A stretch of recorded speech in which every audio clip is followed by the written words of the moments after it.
In order to make the best use of the site, the old coach house had to be removed. It had been extensively altered and no longer retained its historic character.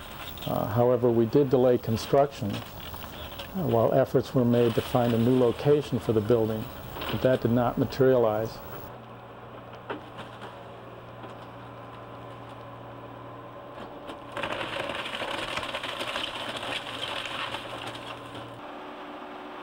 The rubble of the coach house is removed to clear the way for the mansion's relocation. Sadly, the distinctive porte cochere must also be destroyed to allow the mansion to fit into her new site.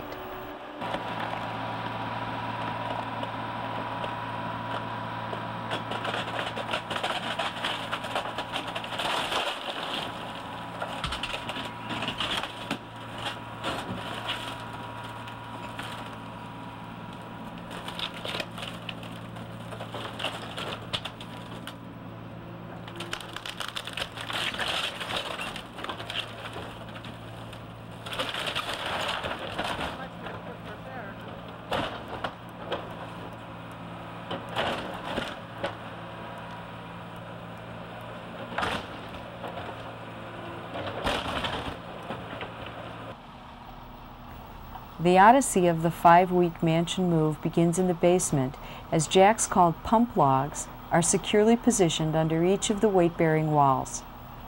This temporary shoring enables workmen to remove interior basement walls and opens up space so bobcats can maneuver. Once the supports are in place, jackhammers are used to demolish interior basement walls and fireplaces. This clears the path for the enormous beams that support the mansion during the move.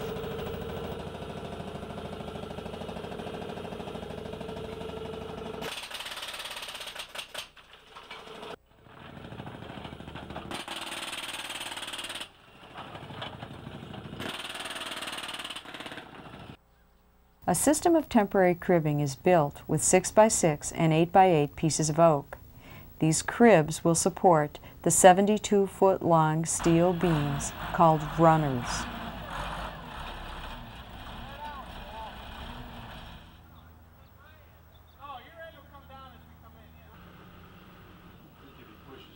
Painstakingly, the bright red runners are eased under the mansion.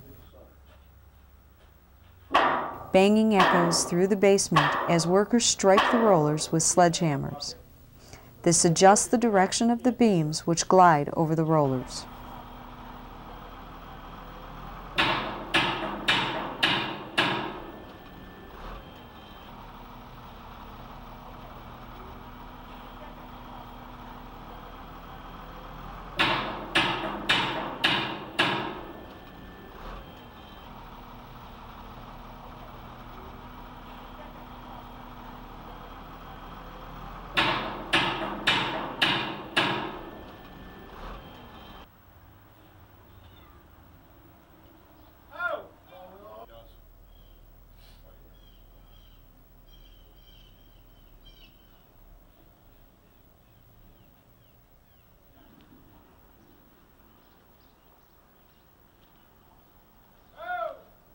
Eleven steel cross beams are placed across the runners to support the floor joists and the exterior walls of the mansion during the move.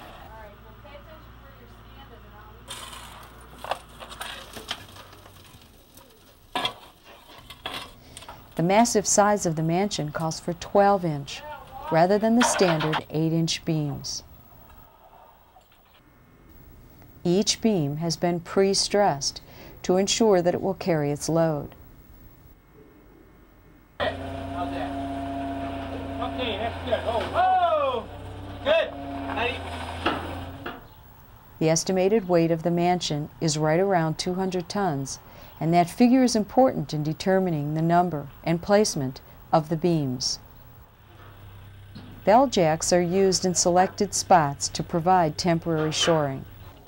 Once the beams are in place, handheld toe jacks are used to raise the cross beams off the runners so wooden shims can be wedged between the two steel surfaces. These small shims of wood are more important than they look, because steel on steel is as slippery as ice. Wood shims are used to fill any gaps between the beams and the house. This prevents buckling and cracking of the floor and walls during the lift and move. For several days, the beams are gradually raised and shims are put in place.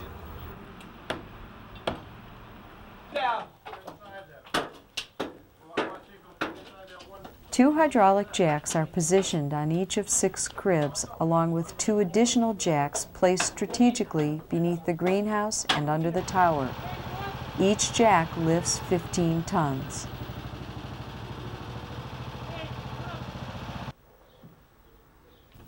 As the house begins to move off its foundation, it is apparent that a section of the mansion refuses to rise with the rest.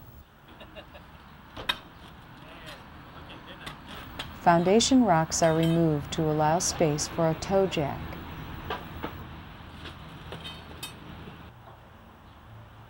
After 100 years of sitting on its stone foundation, the 3-story tower is stubbornly refusing to budge.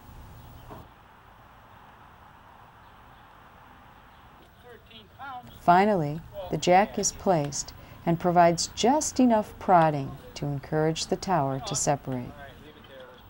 A trailer delivers the hydraulic system. Although it looks more than a little time-worn, this is a state-of-the-art, unified jacking system, which means that it is capable of picking up the various sections of the mansion evenly, despite differences in weight.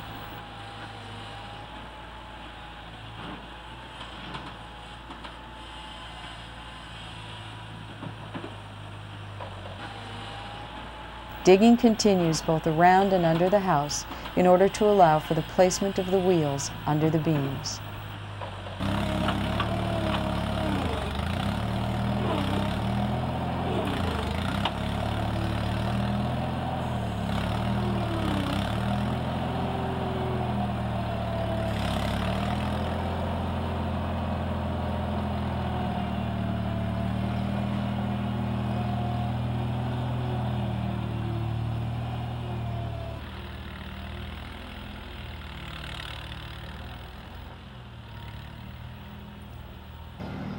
Chains hooked to the beams cradle the fireplace, whose foundations have already been demolished.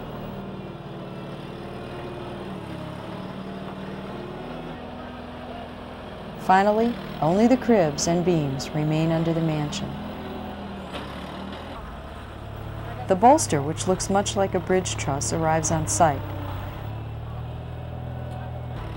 Bulldozers cooperate to simultaneously push and pull the bolster around to the front of the mansion.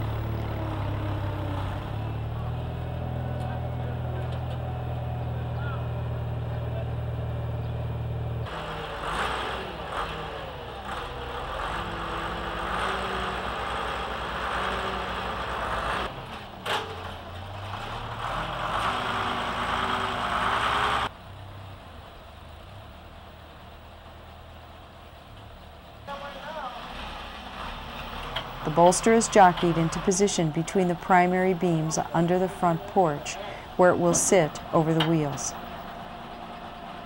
The system of hydraulic jacks is used to raise the house about 3 feet before it can be moved.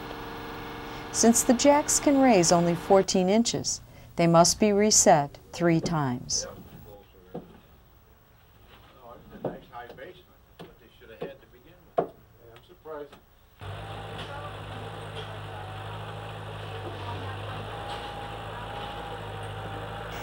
The wheels, which are called dollies, are surprisingly small, only 3 feet in diameter.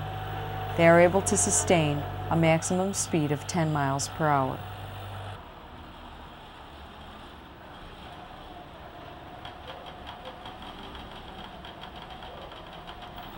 The dollies are grouped in double and triple axles and are placed in a triangular pattern under the mansion.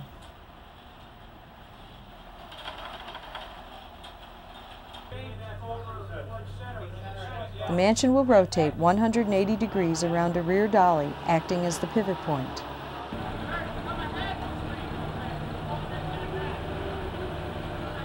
Once turned front to back, the mansion will be moved forward about 50 feet to its new location.